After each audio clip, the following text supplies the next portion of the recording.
Биыл еліміздің ішкі істер органдарының құрылғанына 25 жыл толмақ. Осыған орай қаламыздағы құқық қорғау саласының қызметкерлері тегін қан өткізу шарасын ұйымдастырды.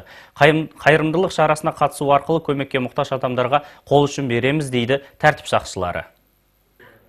Биыл Қазақстан полициясы ширек ғасырлық мерейтойын атап өтпек. Атаулы күнге орай еліміздің ішкі істер министрлігі 25 ізгілікті іс шарасын қолға алды.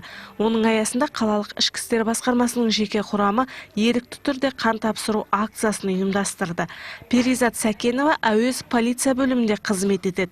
Ол мұндай шараға алғаш рет қатысты. 25 игі іс дейді ғой, соның бір игі іске өзімнің пайдам тисін, және осы қан керек болған бала мекен, үлкен азамат бекен, соларға қанымды беріп, мүмкін керек шипасын емдеу жатса, сол үшін мен үшін бір үлкен игі іс деп ойлаймын, мен үшін бір үлкен мәртебе. Әрқашан осындай шараға қатысуға ризамын.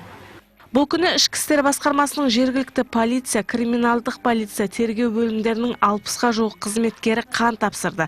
Бүгінде орталықта қан жеткілікті. Соңғы кезде тұрғындар қайырымдылық шараларына белсене қатысады, дейді орталық қызметкерлері. Население у нас очень отзывчивое. Қала тұрғындары өте қайырымды. Олар тегін қан өткізу шараларына жиі қатысып тұрады. Қан өткізгендерге құрметпен қараймыз. Біз қаламен қатар жақын маңдағы аудандардың денсаулық сақтау мекемелерін қанмен толықтай қамтамасыз етіп отырамыз. Бүкіл әлемдегі сияқты Қазақстанда болашақта кез келген адам тегін қан өткізуге ынталы болады деп ойлаймын.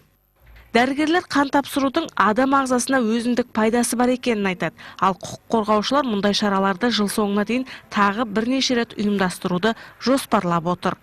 Арыскүл Матвасова, Қайрат Қожахметов, Семей жаңалықтар қызметі.